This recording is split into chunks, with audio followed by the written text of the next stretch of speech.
Hola, buenos días. Mi nombre es Cristóbal Urrea, interno de medicina, y hoy en este repaso online veremos el tema de diabetes tipo 2 en atención primaria.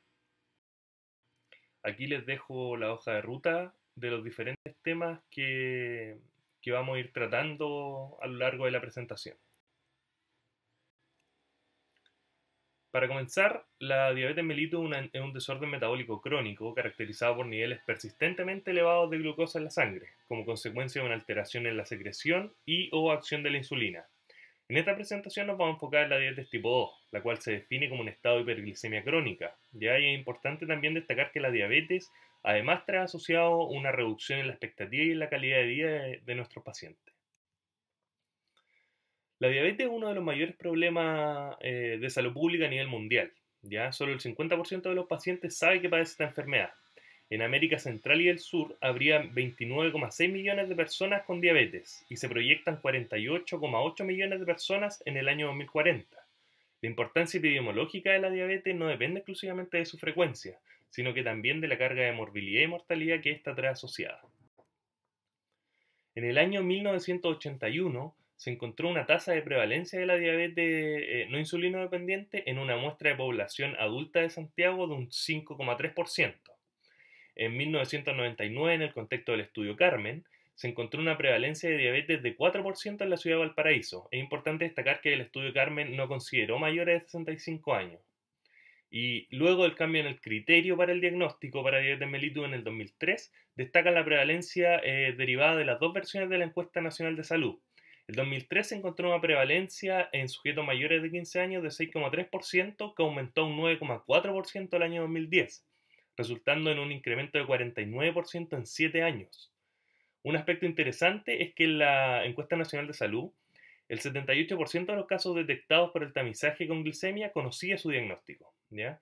El dato más reciente que tenemos es la estimación del Atlas IDF 2015, donde en Chile habrían 1.372.700 personas con diabetes mellitus, ¿ya? Lo que representa el 11% de la población adulta entre 20 y 79 años. Aquí podemos ver la tasa de prevalencia de diabetes en Chile y cómo va cambiando el porcentaje en el tiempo. Ya esta cifra colocaría a nuestro país en el segundo lugar en Sudamérica, situación que se asemeja a la observada en la frecuencia de trastornos nutricionales por exceso. Dentro del tamizaje y sospecha diagnóstica, la diabetes tipo 2 es una enfermedad poco sintomática, por lo que su diagnóstico se efectúa en alrededor del 50% de los casos por exámenes de laboratorio solicitados por otra causa y no por sospecha clínica. Aquí están las recomendaciones de la pesquisa de diabetes. ¿Ya? La escasa sintomatología clásica, como ya habíamos dicho, determina que con alta frecuencia se diagnostique tardíamente y en presencia de complicaciones crónicas. Este tipo de diabetes aumenta con la edad, sobrepeso, obesidad e inactividad física, la que habitualmente se asocia a otras patologías de alto riesgo cardiovascular, tales como la hipertensión y la dislipidemia. Entonces, dentro de la población de riesgo para desarrollar diabetes, vamos a considerar a los pacientes mayores de 45 años y los menores de 45 años con sobrepeso o con uno o más de los siguientes factores de riesgo, que son parientes de primer grado diabéticos, mujer con antecedentes de hijos macrosómicos o historia de diabetes gestacional, sedentarismo, hipertenso, colesterol HDL menor o igual a 35 o triglicéridos mayor a 250, examen previo con intolerancia a la glucosa, estado de insulinoresistencia, ya sea síndrome ovario poliquístico, acantosis nigricans, y historia cardiovascular. Para la confirmación diagnóstica y la evaluación inicial, el método de elección para pesquisar y diagnosticar la diabetes tipo 2 en adultos es la glicemia en ayunas en sangre venosa, determinada en el laboratorio. ¿Ya? Sin embargo, la ADA, en su informe del 2010, incorporó la hemoglobina glicosilada mayor o igual a 6,5% como otro criterio diagnóstico. No obstante, para que este examen de diagnóstico sea válido, debe ser realizado con el método estandarizado, ¿ya? Como en nuestro país los métodos de determinación de hemoglobina glicosilada no están estandarizados, este examen no debe utilizarse en la actualidad con fines diagnósticos. Por lo tanto, dentro del diagnóstico de la ADA, tenemos que es un paciente con síntomas clásicos de hiperglicemia o crisis hiperglicémica, ya sea polidipsia, poliuria, polifagia y baja de peso, con una glucosa plasmática igual o mayor a 200, ya sea una glicemia al azar, ¿ya? Y no requiere más exámenes para diagnosticar la diabetes mellitus. Otro escenario es un paciente con una glucosa plasmática en ayunas de por lo menos 8 horas mayor a 126 en 2 ocasiones. También otro paciente con glucosa plasmática 2 horas postcarga de 75 gramos de glucosa disuelta en agua superior o igual a 200 miligramos por decilitro. Aquí te podemos ver el algoritmo diagnóstico de diabetes con glicemia en ayuna alterada, intolerancia a la glucosa oral que se presenta en la guía MinSal, ¿ya? En aquellos casos en que el médico sospeche una diabetes de etiología autoinmune, debe referirlo al especialista para el diagnóstico diferencial. ¿Ya? El especialista va a decidir si el caso merita estudio de autoanticuerpos relacionados con la diabetes tipo 1, ya sea antilote, antigado o antiinsulina.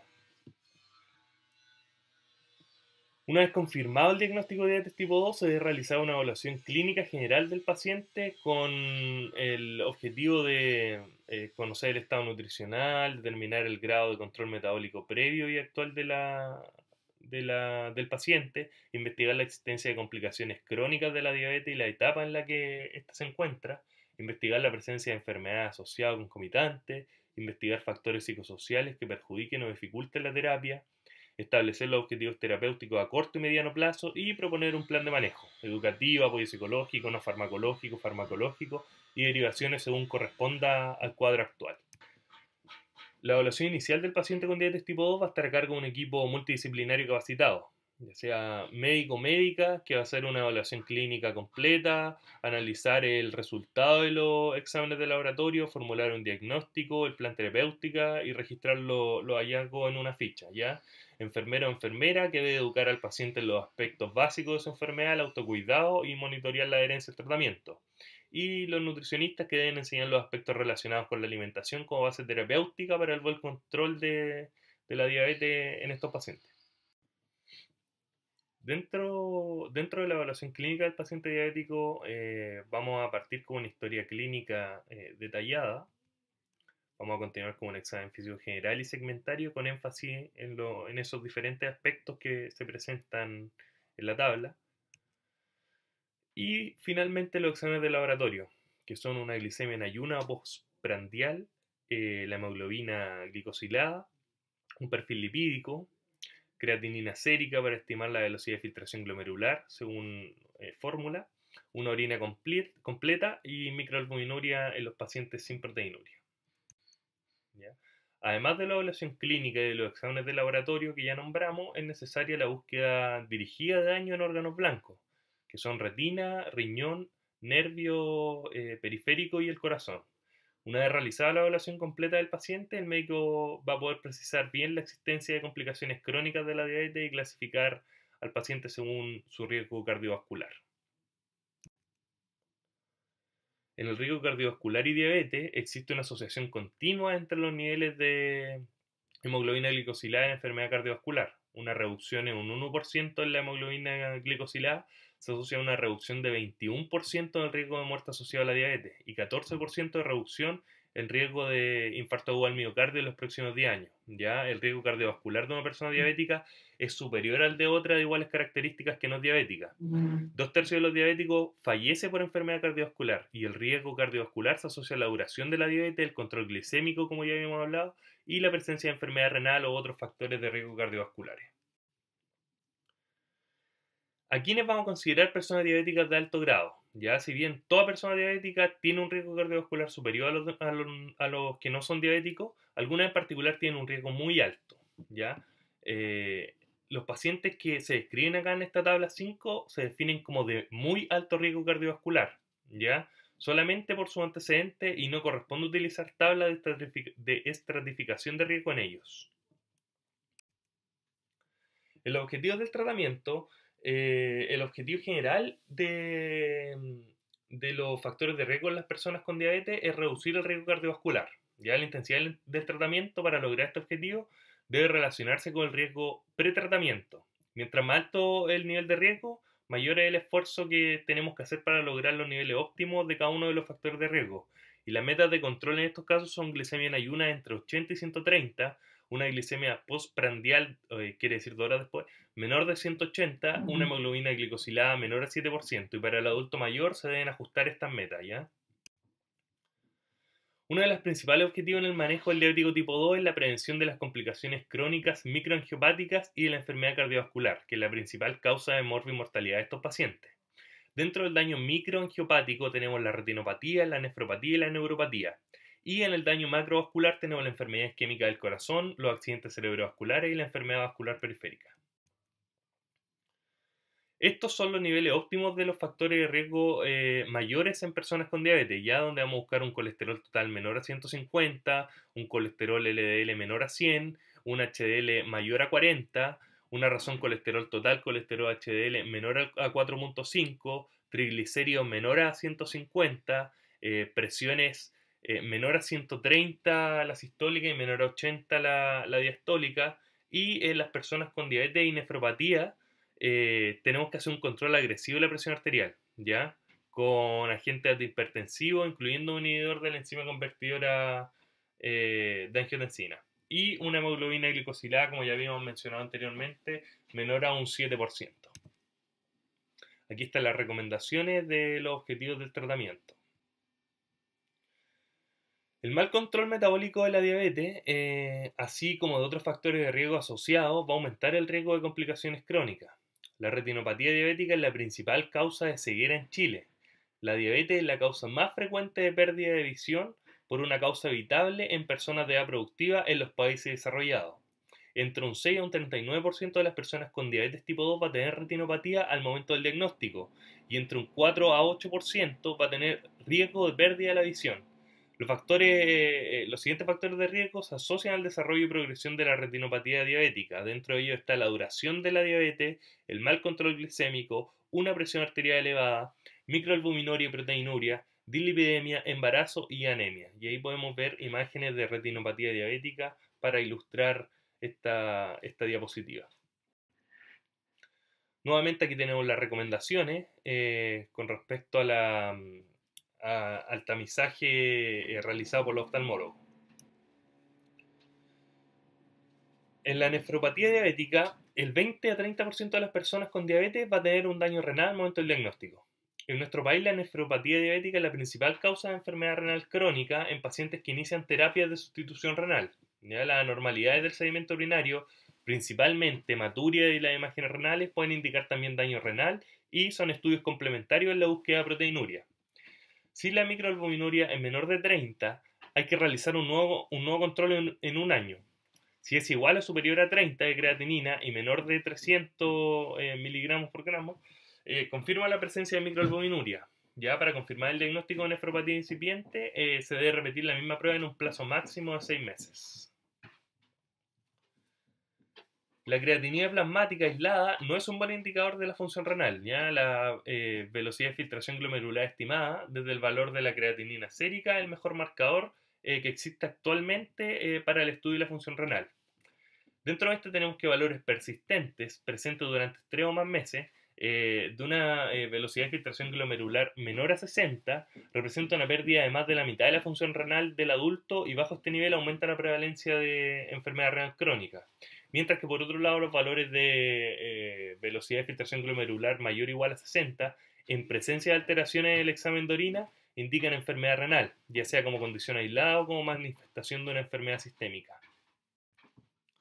Nuevamente aquí tenemos las recomendaciones ahora con respecto a la nefropatía diabética. Y aquí tenemos en la figura 3 la prevalencia de la terapia de reemplazo renal, ubicando a Chile dentro de como la mayor cifra a nivel sudamericano.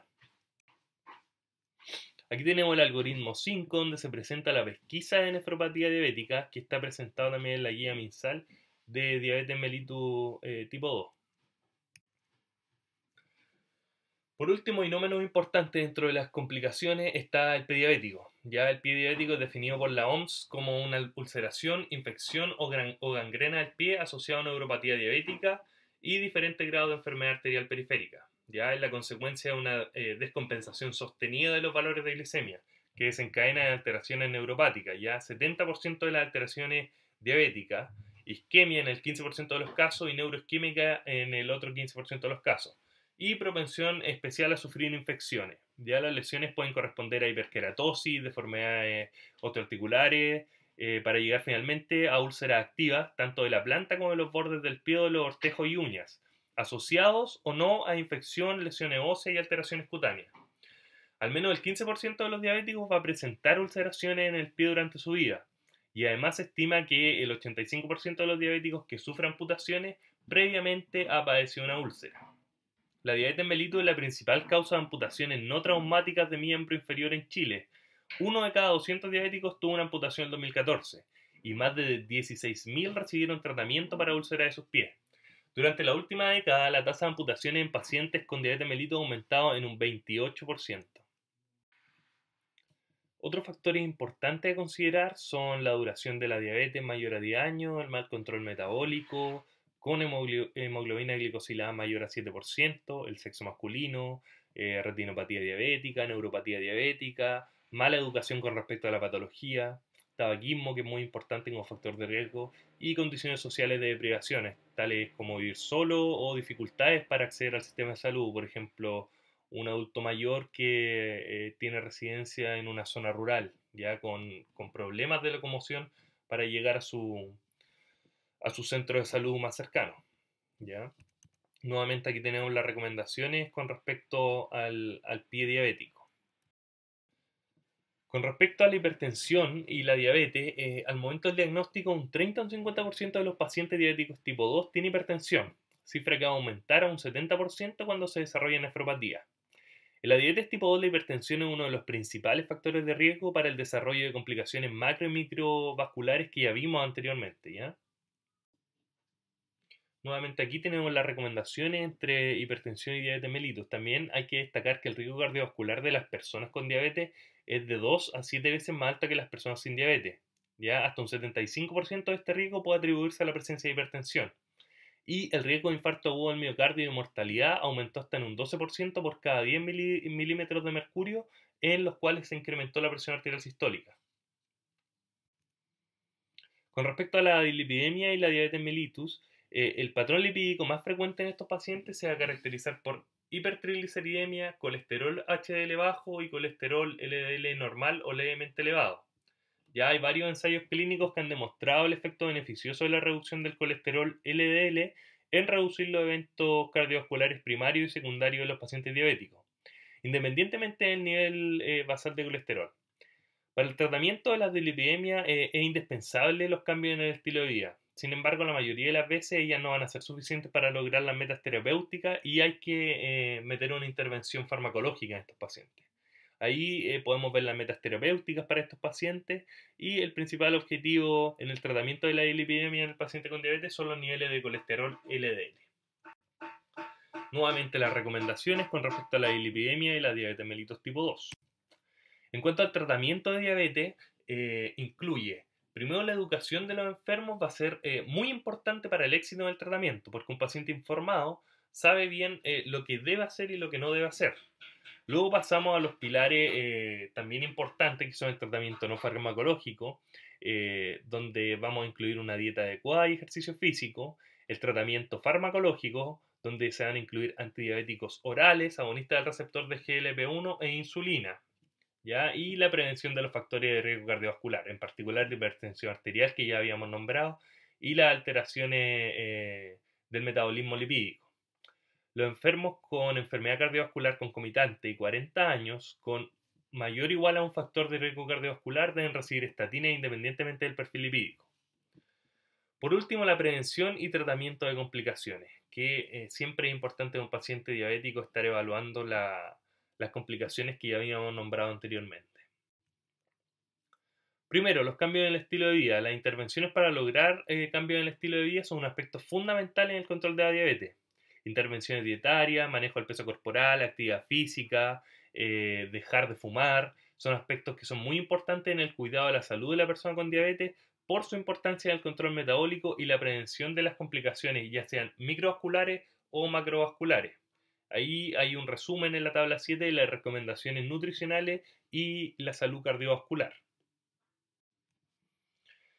En la diabetes tipo 1 es imprescindible la insulina, ¿ya? Por otro lado, la diabetes tipo 2 es una enfermedad progresiva que inicialmente es tratada con fármacos orales que aumentan la sensibilidad a la insulina o tienen efecto incretina. Ya en fases posteriores se van a asociar fármacos que estimulan la secreción de la insulina. El fracaso del tratamiento con agentes orales o contraindicación de su uso es una indicación para comenzar la insulinoterapia. Si en el momento del diagnóstico de la diabetes el paciente presenta pérdida de peso, deshidratación, cetonuria o acidosis, hay que empezar el tratamiento con insulina aunque se sospeche una diabetes tipo 2. Una hemoglobina glicosilada mayor a 9%, más inestabilidad metabólica, al diagnóstico e igual valor de hemoglobina a los 3 meses de tratamiento con metformina, sin inestabilidad, son también una indicación temprana de insulina de diabetes tipo 2. El diagnóstico definitivo del tipo de la diabetes que sufre el paciente y su tratamiento de mantenimiento se van a establecer una vez que se corrijan estas alteraciones metabólicas y se excluye el origen autoinmune de la enfermedad.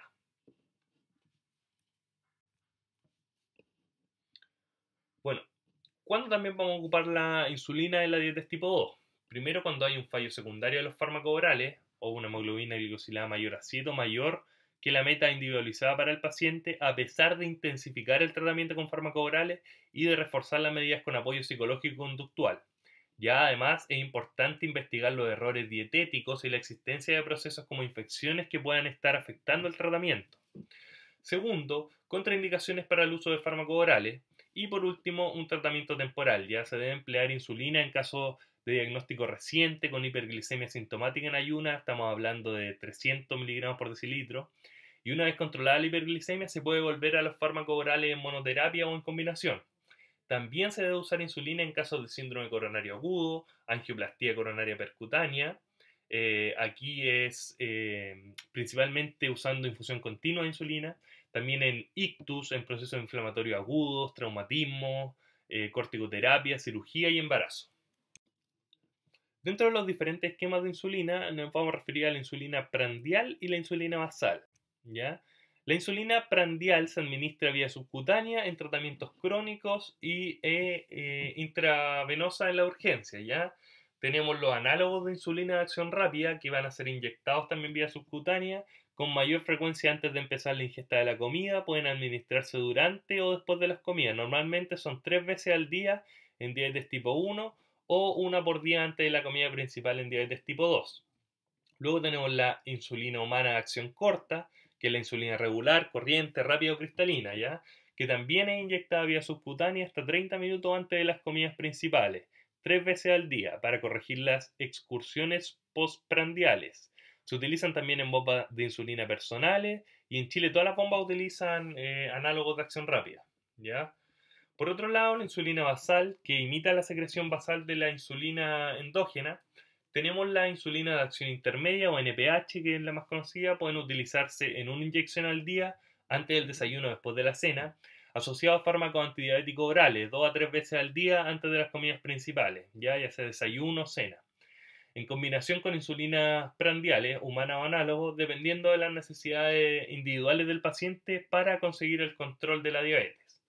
Y por otro lado, los análogos de insulina de acción prolongada, que son utilizados normalmente una vez al día vía subcutánea, por la mañana o por la noche, a la misma hora, y el sitio de la inyección debe ser diferente al de las insulinas prandiales. Su ventaja es la concentración uniforme que logran en sangre, lo que va a facilitar el manejo de la insulinoterapia intensiva.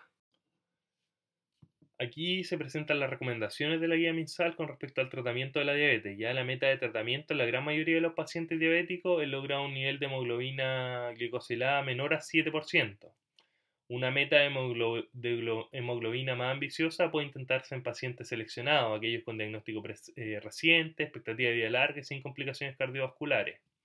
Hay que iniciar un tratamiento farmacológico con metformina junto con cambio en estilo de vida en todo paciente diabético al momento del diagnóstico. Ya si con metformina no se logra alcanzar las metas, asociar una sulfoniluria.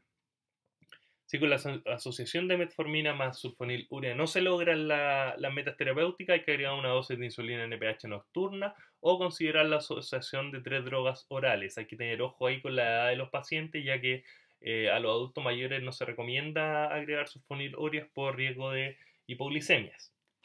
Y por último, los integrantes del equipo de salud y los pacientes deben estar informados sobre el riesgo de hipoglicemia asociado al tratamiento tanto con hipoglicemiantes orales como con insulina y estar preparado en caso de su ocurrencia. Como ya habíamos mencionado, es importante aquí educar a nuestros pacientes con respecto a la toma de sus medicamentos y la progresión que es, porque es un gran salto pasar a la insulina, ¿ya? Hay que también ahí hacer educaciones intensivas con nuestros pacientes para que conozcan más sobre su patología. Por último, aquí están las referencias bibliográficas. Esto ha sido todo en este repaso online. Suscríbanse al canal. Muchas gracias.